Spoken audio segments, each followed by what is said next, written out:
क्या तुम्हारा भी यही हाल है? रात के 2 बज रहे हैं और डेंटल मटेरियल की बुक खुली हुई है और तुम सोच रहे हो यार ये सब कब याद होगा। जिप्सम के 5 टाइप्स है, सीमेंट्स इतने सारे, वो भी अलग अलग फार्मूला के साथ। इम्प्रेशन मटेरियल की इतनी वैरायटी है कि समझ ही नहीं आता कहाँ से शुरू करें। और एग्ज़ाम का डेट भी आ गया है। वीडियो में हम डेंटल मटेरियल्स का कंप्लीट रैपिड रिवीजन करेंगे with mnemonics, stories, exam tricks, जो कि शायद आपको याद रहे, ताकि जो भी हम आज यहाँ से सीखें वो एग्जाम हॉल में डायरेक्टली मार्क्स बन के निकले। एक काम करो, एक नोटबुक निकालो, पेन पकड़ो, सिर्फ सुनना मत, लिखते जाओ। Active revision is 10 times more effective than passive listening. Trust me on this. और कमेंट्स में बताओ इस साल का नीट एमडीएस फॉर्म भर दिया या नहीं। तो आज हम कवर करेंगे gypsum, dental cements, impression material, waxes, composite, amalgam, casting alloy और सिरेमिक्स। रफली 14 मार्क्स का मटेरियल आता है नीट एमडीएस में। तो ये 14 मार्क्स आज हम पक्का करते हैं। पहले जानते हैं एक बात, डेंटल मटेरियल में जो मोस्ट कॉमन मिस्टेक स्टूडेंट्स करते हैं वो है रोट लर्निंग। नंबर्स याद कर लेते हैं, कॉन्सेप्ट्स नहीं समझा। तो आज हम कॉन्सेप्ट फर्स्ट अप्रोच लेंगे। जब कॉन्सेप्ट क्लियर होगा, numbers automatically fall into place. Ready? चलो चलते हैं। तो शुरू करते हैं एक ऐसी चीज़ जो शायद तुमने छोटी उम्र में देखी होगी, प्लास्टर ऑफ पेरिस। याद है बचपन में जब हाथ या पैर टूट जाता था, डॉक्टर प्लास्टर लगाता था, तो वो बेसिकली जिप्सम ही था। तो डेंटल मटेरियल में भी जिप्सम प्रोडक्ट उसी प्रिंसिपल पे काम करते हैं। एक पाउडर जो पानी के साथ सेट होता है और हार्ड बन जाता है। जिप्सम का केमिकल नाम है कैल्शियम सल्फेट डाइहाइड्रेट। फॉर्मूला लिखो, कैल्शियम सल्फेट डॉट 2H2O। ये नेचुरल मिनरल है। अब जब हम इसे हीट करते हैं तो उस प्रोसेस को बोलते हैं कैल्सिनेशन।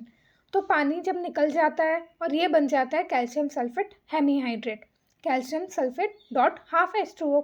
यही हेमीहाइड्रेट है जो हमारा प्लास्टर या स्टोन बनता है। अब जब तुम इस हेमीहाइड्रेट में पानी मिलाते हो तो सेटिंग रिएक्शन होती है। हेमीहाइड्रेट वापस डाइहाइड्रेट बन जाता है और ये रिएक्शन एक्सोथर्मिक है, मतलब हीट रिलीज होती है। और एग्ज़ाम के लिए बहुत इंपॉर्टेंट है कि सेटिंग रिएक्शन जो होता है वो एक्सोथर्मिक होता है, जिससे हमारा हीट रिलीज होता है। ठीक है, इससे डायरेक्ट एमसीक्यू आता है। अब आते हैं सबसे इम्पॉर्टेंट पार्ट पे, टाइप्स। जिप्सम के 5 टाइप्स हैं। इन्हें एक टेबल के साथ समझते हैं। अब इसमें 5 तरीके के होते हैं gypsum. Type 1 impression plaster, type 2 model plaster, type 3 dental stone, type 4 die stone, type 5 क्या हुआ, हाई स्ट्रेंथ स्टोन। अब एक एक करके हम इसके टाइप्स को समझते हैं। इम्प्रेशन प्लास्टर हमारा बीटा हेमीहाइड्रेट से बना हुआ रहता है। वाटर पाउडर रेशियो उसका 0.50 है। ठीक है, स्ट्रेंथ उसका 5.5 MPa है। हमारा यूज़ क्या हो गया उसका, इम्प्रेशन मेकिंग के लिए। मॉडल प्लास्टर की बात करें तो वो भी बीटा हेमीहाइड्रेट होता है। 0.45 से 0.50 उसका वाटर पाउडर रेशियो है। 9 MPa उसका स्ट्रेंथ हो गया आपका, और ये स्टडी मॉडल्स के लिए यूज़ करते हैं हम। डेंटल स्टोन जो है अब वो हमारा अल्फा हेमीहाइड्रेट है, ये आपको याद रखना है। इम्प्रेशन प्लास्टर और मॉडल प्लास्टर हमारा बीटा हेमीहाइड्रेट हुआ, और डेंटल स्टोन, डाई स्टोन या हाई स्ट्रेंथ जो है हमारा अल्फा हेमीहाइड्रेट है। ठीक है, वाटर पाउडर रेशियो की बात करें तो डाई स्टोन का 0.28 से 0.30 है, डाई स्टोन का 0.22 से 0.24 है, और हाई स्ट्रेंथ स्टोन का हमारा 0.18 से 0.22 है। ठीक है, तो ये वाटर पाउडर रेशियो आपको याद रखना पड़ता है, आपको ये याद रखिएगा। ठीक है, अगर हम स्ट्रेंथ की बात करें तो आप देख सकते हैं कि 5.5 MPa इम्प्रेशन प्लास्टर से अगर हम हाई स्ट्रेंथ स्टोन की बात करें तो वो 35+ MPa है। इसका मतलब जैसे ही हम लोग आगे की तरफ बढ़ते हैं वैसे स्ट्रेंथ जो है इसका इंक्रीज होते जाता है। ठीक है, यूज़ हमारा डेंटल स्टोन वर्किंग कास्ट के लिए होता है। डाई स्टोन की बात करें तो डाइज वगैरह बनाने के लिए यूज़ करते हैं, और हाई स्ट्रेंथ स्टोन जो है वो हमारा हाई प्रिसीजन डाइज बनाने के लिए यूज़ किया जाता है। अगर हम पैटर्न देखें तो टाइप 1 और टाइप 2 जो है वो हमारा बीटा हेमीहाइड्रेट है ना। Type 3, type 4, type 5 alpha hemihydrate है। तो अल्फा टाइप्स ज़्यादा स्ट्रांग होते हैं। अब क्यों? इसका जवाब क्रिस्टल शेप है उसके। बीटा हेमीहाइड्रेट के क्रिस्टल इरेगुलर और पोरस होते हैं, जैसे एक पोरस स्पॉन्ज है आपका। ठीक है, ज़्यादा पानी एब्जॉर्ब करता है, इसलिए उसका वाटर पाउडर रेशियो भी हाई है, इसलिए वो वीक होता है। वही अल्फा हेमीहाइड्रेट के क्रिस्टल प्रिज्मेटिक और डेंस होते हैं, जैसे एक सॉलिड ब्रिक।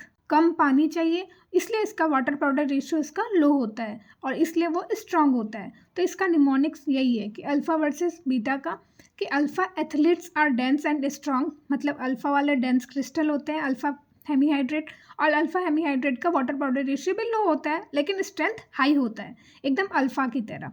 ठीक है, और बीटा जो होता है वो पोरस होता है, उसका हाई वाटर पाउडर रेशियो है और लो स्ट्रेंथ है। अपोजिट आपको एकदम याद रख लेना है। ठीक है, या तो आप इसको प्रिपरेशन मेथड के थ्रू भी याद कर सकते हैं। Alpha comes from autoclave.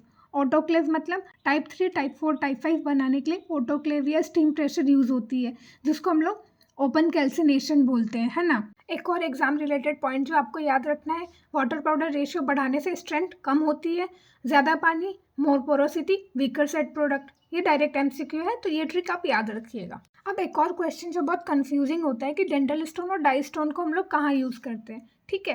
अब डाई स्टोन कहाँ यूज़ करते हैं, इसका मतलब है कि जब तुम्हें एक्यूरेट डाई बनाना है क्राउन या ब्रिज के लिए, तब टाइप 4 यूज़ करो। क्यों? क्योंकि हाई स्ट्रेंथ चाहिए तो ड्रिलिंग के टाइम टूट ना जाए, है ना। इसलिए जब ब्रिज या क्राउन के लिए स्टोन यूज़ करना है तो उस टाइम पे हम लोग डाई स्टोन यूज़ करते हैं। अब आता है सेटिंग टाइम। जिप्सम कितनी जल्दी सेट होगा ये डिपेंड करता है कई चीज़ों पर। एक एक करके समझते हैं, ठीक है। इसको याद करने के लिए एक स्टोरी समझते हैं, ठीक है। सोचो जिप्सम एक रेस में है। हेमीहाइड्रेट पार्टिकल को डाईहाइड्रेट क्रिस्टल बनाना है। जितनी जल्दी क्रिस्टल बनते हैं उतनी जल्दी सेटिंग होती है। तो एक्सेलरेटर का काम होता है इस रेस को तेज करना, मतलब जल्दी सेट कराना, और रिटार्डर का काम होता है इस रेस में ब्रेक लगाना या स्लो करना। तो इसमें हमारा एक्सेलरेटर कौन कौन सा हो गया? Potassium sulphate 2%, NaCl exactly 2%, increase speculation और लोअर टेम्परेचर, ठीक है। रिटार्डर हमारा क्या है? बोरेक्स, NaCl 2% से कम, हाई वाटर पाउडर रेशियो और टेम्परेचर अगर 50 डिग्री सेल्सियस से ज़्यादा है तो। अगर हम इसमें पोटेशियम सल्फेट की बात करें, अब वो तेज सेटिंग कैसे कराता है? क्रिस्टल न्यूक्लिएशन बढ़ा देता है तो हमारा सेटिंग टाइम जल्दी हो जाता है। वही NaCl की बात करें तो वो क्रिस्टल ग्रोथ को बढ़ाता है। वही NaCl 2% से ज़्यादा है तो हमारे रिटार्डर का काम करता है। एक्सेस सॉल्ट क्रिस्टल ग्रोथ को रोकता है वो। बोरेक्स हमारा क्या करता है? वो भी एक्सेस क्रिस्टल ग्रोथ को इनहिबिट करता है। ज़्यादा पानी मतलब हाई वाटर पाउडर रेशियो क्या करता है? वो रिटार्डर और प्लस वीक कर देता है हमारे क्रिस्टल को, ठीक है। ज़्यादा स्पेचुलेशन एक्सीलरेटर का काम करता है, न्यूक्लिएशन साइट्स को बढ़ाता है। टेम्परेचर अगर 50 डिग्री सेल्सियस से ज़्यादा है तो रिटार्डर का काम करेगा, ठीक है। तो सॉल्युबिलिटी डिक्रीज हो जाती है 50 डिग्री सेल्सियस से ऊपर, तो इस वजह से वो रिटार्डर का काम करता है। तो यहाँ एक क्लासिक MCQ ट्रैप होता है, वो है हमारा NaCl। क्या है? क्योंकि NaCl रिटार्डर का काम भी करता है, एक्सेलरेटर का भी काम करता है, लेकिन हमें ध्यान देना है उसका परसेंटेज। अगर वो 2% मेंशन है तो एक्सेलरेटर हुआ, और वो NaCl 2% से ज़्यादा मेंशन है तो वो रिटार्डर का काम होगा, ठीक है। तो ये एग्जामिनर यहीं से पूछेगा, ठीक है। यहाँ पे कंफ्यूजिंग एक और चीज़ है, वो है आपका बोरेक्स और पोटेशियम सल्फेट। हम हमेशा कंफ्यूज हो जाते हैं बोरेक्स और पोटेशियम सल्फेट में कौन सा रिटार्डर है कौन सा एक्सेलरेटर है, ठीक है। तो इसके लिए एक ईजी निमोनिक्स है, वो है break. Break, B for borax, ठीक है। तो ब्रेक कौन लगाता है? मतलब रिटार्डर का काम कौन सा करता है? बोरेक्स। और वही एक्सेलरेटर क्या हो गया हमारा? Potassium sulphate.